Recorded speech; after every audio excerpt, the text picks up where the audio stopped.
Good evening, and you're welcome to the Business and Enterprise Show, coming to you from the top of the town studios and Ireland's first live web TV business and enterprise programme. We are watched by over 1.5 million people in 212 countries. On tonight's programme, my guest is Matthew Lucania of Lucania PR. Matthew, you're very welcome. Hi, pleasure to meet you. First of all, as we always do on Business Enterprise, before we start out finding out about the business, we find about the man behind the brand. So tell us a little about yourself. You're like myself, you are not from around these parts, as they say. No, the man behind the mask. Originally from Essex, but I've kind of lived everywhere. Been an entrepreneur for years. I've been involved with lots of different types lots of business types. But I moved over, pretty much 4 years ago now, because of an Irish woman, as you do. It's the bane of many a guy's life has been an Irish woman. Yes, it's always the Irish woman, and you have to move for an Irish woman. So, that's what brought me to Cavan, and I developed, my business from there, really. I'm just thinking of you moving over to Ireland from Essex for an Irish woman. Yeah, all the Irish women are looking at the Essex women on the TV, trying to be like them, but it's the Irish woman that wins out in the end. They certainly do. Now, you moved to Belturbet. Yes, that's correct. Not exactly the centre of entrepreneurial spirit, or the centre of particularly the cosmopolitan industry that you're involved in. Absolutely, but I've lived in and around cities, all my life, and in the countryside. And one thing I do know as an entrepreneur, it doesn't matter where you are. If you want to succeed, you can do it sitting in the back of a car. You can do it sitting at a desk in Belturbet. You'll probably find it harder sitting at a desk in Dublin to be successful because the competition is rife. You don't stand out as easily. So, being in the country is actually a plus, and it kind of boosts the rural reputation of business as well. And of course, you say it doesn't matter where you start. At the end of the day, Richard Branson started in a phone box. There we go. Similar stories. Anyway, PR. That would be a main business. Yeah. First of all, what exactly is PR? It's kind of one of the mythical things, PR. What's PR? When I think of PR, I always think of O'Mara. PJ O'Mara, which would kind of be the Irish version of Alistair Campbell. That's right. There's many different variations of PR, public relations, and you've got your corporate public relations that are more business-led, and then you've got your government public relations representatives. Now, the public relations I'm into is representing public relations, the press and media, television industry, on behalf of artists, celebrities, authors, such as that. Now, when you say representing their interest, what exactly do you do? I do everything. Do everything. I'm left holding the handbag sometimes. and that's just some of your male guests. Yeah, it can be the case. You're not too far away from the truth. But you have quite a stable of celebrities that you do have some interest in looking after. Yes, I represent lots of TV3 celebrities from hosts and stylists from like TV3 and Island AM, cast of Dublin Wives, California, and as I said, authors here. There's lots of other people I work with the Voice of Ireland, and I work with lots of international people from MTV, The Valleys, Geordie Shore, and of course, the only way is Essex. Naturally we have contacts. How come you didn't do a guest party? You really looked a part in it, Yeah, well, you never know. It may come. It may just come. How did you get into PR? Public relations is something that I've done through my own ventures, through life. I've been involved in many different companies, and public relations is part of any successful business. You have to write about it, you have to tell people about it, you have to promote what you're doing. And I was always been doing that, and I've done that for other companies that I've worked with as well, and also looked after and represented some artists and celebrities in the UK and some chefs as well. So, I did have the experience and the background and the education and training to do that. And coming here, I just thought there was room for a fresh face in terms of celebrity PR. Now, is it a hard business to break into? I would say it's very, very hard. There's lots of people that probably want to be in my shoes, but there's lots of people that wouldn't necessarily know how to go about it. But I will say, if you've got an idea or you've got a dream, there's many people in Cavan that aren't fortunate enough to have a job at the moment. The economy is tough. It's just as tough for me.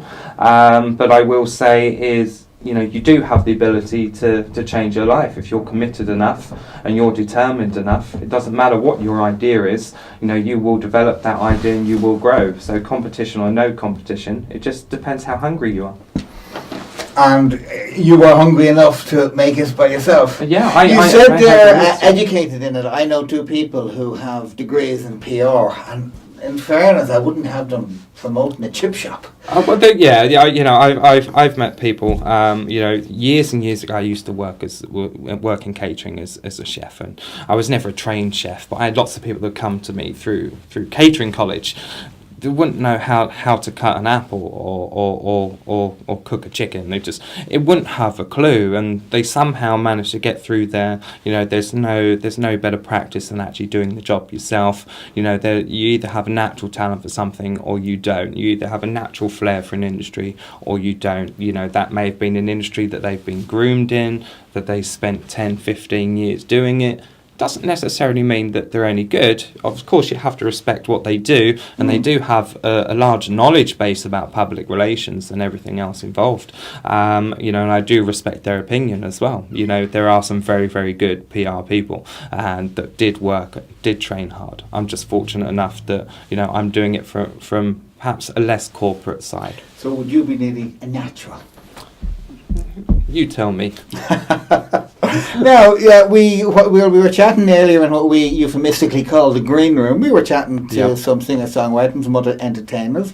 If an entertainer comes to you and says, Matthew, I want exposure, how do you go about doing it? Do you look at them, or can you promote anyone, or is there only some people that you can promote? Obviously, you have to have talent. Now, I suppose from going to gigs around the country, there are a lot of people with an awful lot of talent getting nowhere. And the exact opposite is also true. Yeah. There's a lot of people with no talent who are sitting at the top. Can happen, yeah. As you're saying, I was saying in the green room, sometimes it is like picking a short straw.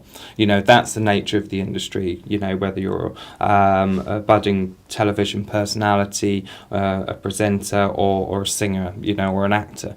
Luck of the draw does play a huge part in what happens. But in terms of, does anyone contact me and ask me to sign them up? Can I help them? Yes, lots of people do. Of course they do. Everyone wants to succeed in the industry. I have to look at that and be honest. I have to have something to work with. Have you been on TV? Do you have a large public profile? They're the things that tick the boxes, because you can't flog, a dead donkey as such. But you can sell something that everyone knows about, that everyone's buzzing about, but they need a bit more guidance. Yeah. In essence though, any good marketing person will tell you they can take anything and sell it, but it does take a lot of time and it takes a lot of work, and there still is no quick fix. No one can make anyone famous in a week. It just doesn't work that way. It doesn't in telly. Yeah. And to an extent, does that have people banging down your doors? They see somebody appearing on the X Factor, and often just appearing on the X Factor is enough to say, well, I was on the X Factor, I am now famous. Matthew, make me famous. That's it. It's a case of sustaining that. That's where the issue lies. I've got people from The Voice of Ireland on my books. They're on the show, great platform. But in terms of that versus The Voice UK, it's a nowhere show. It just hasn't got the ratings to do what the UK does to Ryden Clark. It doesn't have that base, doesn't have the millions and millions of viewers that are going to tune into it every week. It does have high ratings, but it's a case of when you've got that platform, you have to promote yourself then, and you need the best people around you. Too many people come off a show like that, like you said, I'm famous, I've already made it.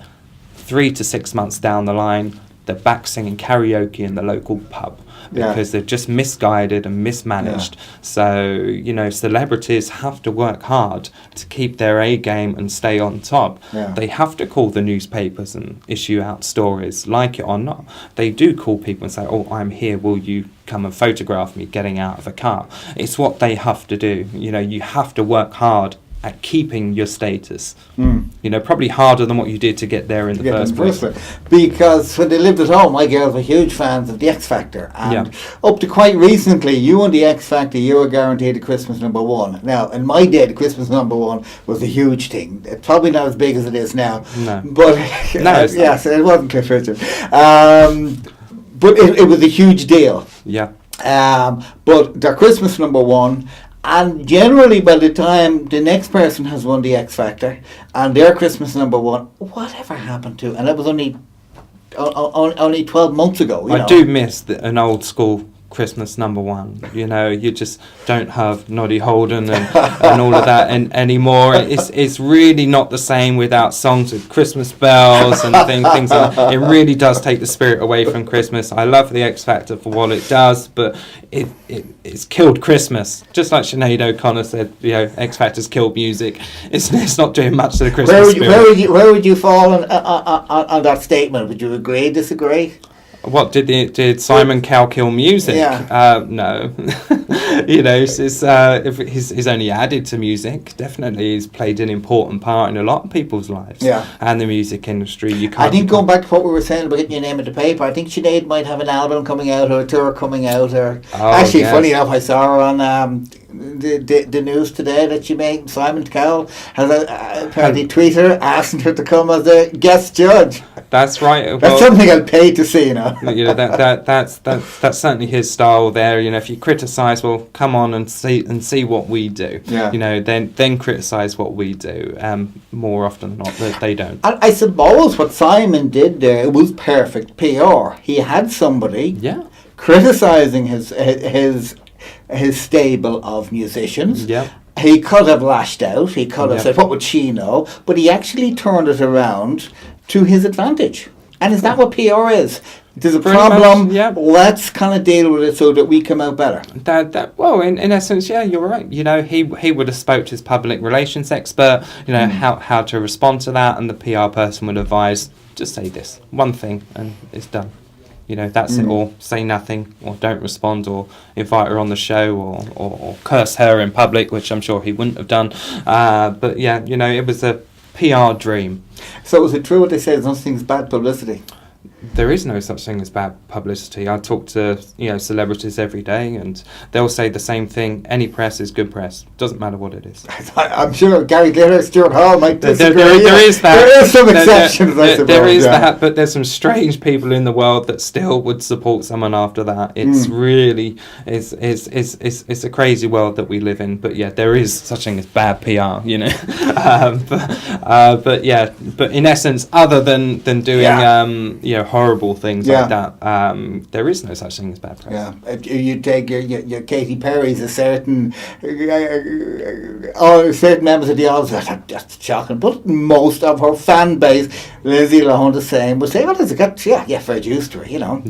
Absolutely, you know, but, you know, the job I do at the moment is great fun. You know, it's hard work, and you know, don't you know, I'm not going to take a second away from the hard work that I have to do every day. So what would be a typical day for you? Oh God, hours on the phone. You know, clients like to feel good. You know, you have to keep them pumped. You have to keep them motivated. So not only do you have to motivate yourself and maybe your family around you, you have to motivate lots of other people on the phone and try and grow your business, talk to other clients, set up concerts, set up TV appearances, you know, set up public appearances, plan parties, all of this within a day. It can become stressful, but you know, as long as you can just sit back and put your feet up. up after. It's like everything. It sounds like fantastic. Now, I'm sure you absolutely love it. Yeah. But I'm sure people looking in say, oh, God, that's a great lifestyle. Yeah. But as you say, oh, God, I have another diva to talk to now and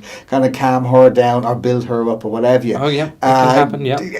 In the same way, people who, particularly in sales that I know, who travel a lot. Yeah. One day it's England, the next day it's France. People, oh, God, you're at the airport. It all must be great. They say at the end of the week they look like nothing better than arriving home to Dublin Airport and say, I'm here for the week, And but people see the glamorous part. But even the most glamorous part of business, once you do it every day and every week, that has a level of drudgery to it. Oh yeah, I had had to attend a charity event with one of my clients. It was called Pink and Bling. It was to raise money for cancer in Louth, Dundalk there, and it was labelled as a female VIP night out with a guest appearance, and it had like topless waiters, big muscly men, so I was a bit out of my comfort zone going. I had my own personal waiter. There's a lovely guy called Ronan, topless guy, muscles there, and he's so that's what Ronan is doing. And he was standing there with a tray of drink sandwiches. Would you like this? Would you like this? And it's times like that. It was great fun. It was an experience, but I couldn't wait to get back home to Cavan with my feet up, with my family, and that's what it's all about. Please don't stay with a mug of cocoa. No, not quite coffee, that bad. Coffee. Give me the caffeine. Always the caffeine. So when you say you put together an event last week, is putting together an event a tough job?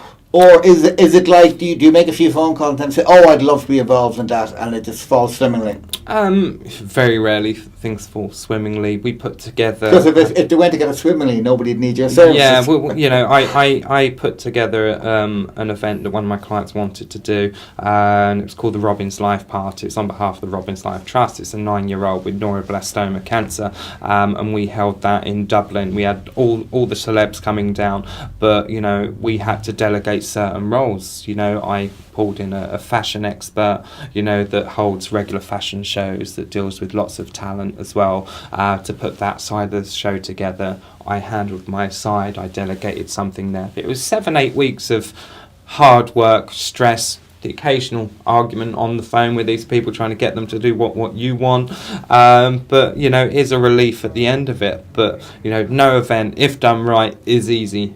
No event done right is easy. It's always hard work, but there's the other side where I'll get a phone call from someone that's already planning an event, or can we just have an appearance, and you just go there and you enjoy it. Now, you say a lot of your work is delegation. Now, obviously, you're delegating to people who would work with you rather than work under you. Yeah. So you're delegating responsibilities to people that you don't work with every day of the week. Does that cause you stress? Would you say, look, I can do it better myself inside your head? No. Or are you happy enough, like, I've asked this expert to do it, Yeah. It's somebody I've worked with a long time, I trust? Yeah, you do have to have an element of trust with people, and only working with them will determine whether or not it's someone that you'll be willing to work with again in the future from experience. And I'll always try and do everything myself. It's my nature, it's my business, it's what I do. But if I'm stuck on something and I think, well, actually there's someone that I know that's in a better place to maybe advise me or help, I'll give them a phone call and we see where it goes. There's lots of people that will help me out in my industry. It takes a lot to keep people happy. So yeah, you do have to make phone calls, and you do have to call in your favour as well.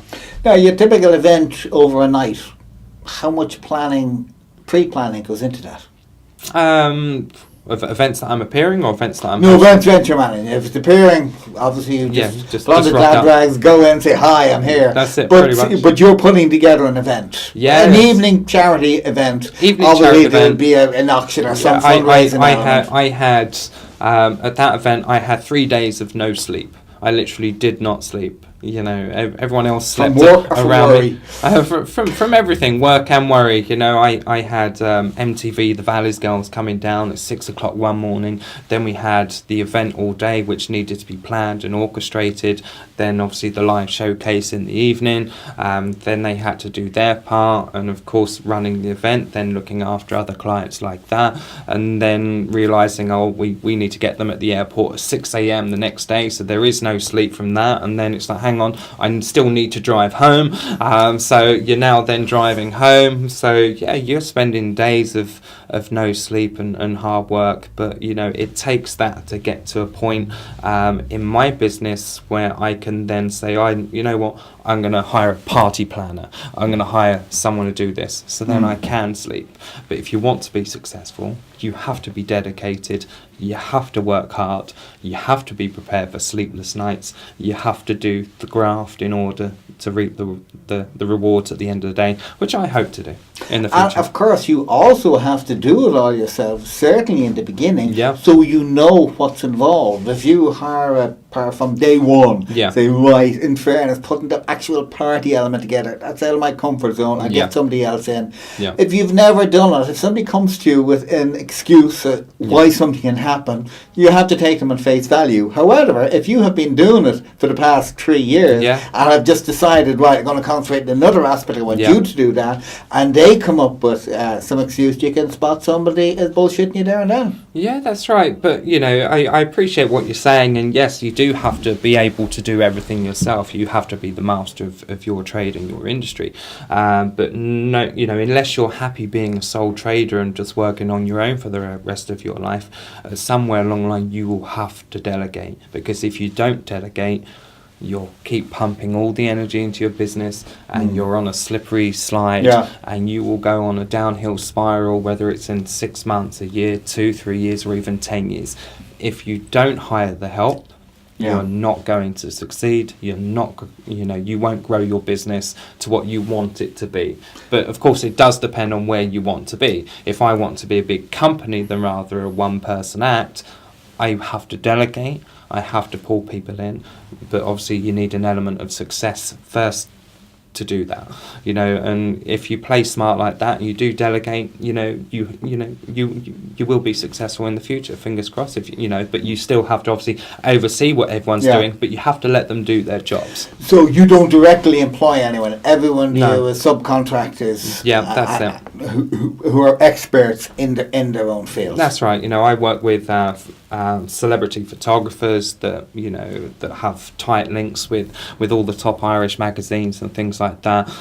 So we work with them. If I've got a client that needs a press release done and I need pictures done with it, I put a call into them. They'll go meet them. They'll do, a story. They'll take some pictures. They send it to the magazine, the papers, and it lands. You know, so that's the contact. You kind of have a double advantage there. One, you're not directly employing staff. No. Secondly, you're not just subcontracting your staff. You're also gaining their contact base, and they're doing extra, rather than like the photographer isn't just there as a photographer, he's using his contacts. It's going back to social media and Twitter. Yeah. That's 5, 6, 7, 8 years. Has that made a huge difference to your business?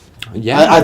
Your industry as opposed to your personal business. The fact that you literally can now get a message around the world, literally in a day, by seconds, seconds even, seconds, as opposed to a PR person 20 years ago with a fax machine, and away you went.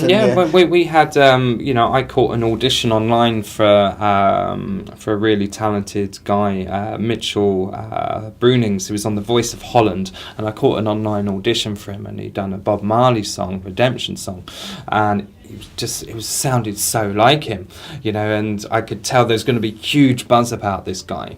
I got his email address. I sent him an email. Now we're negotiating a deal to bring him over and do some gigs and things over here at the moment. So that wouldn't have happened probably not even 5 years ago.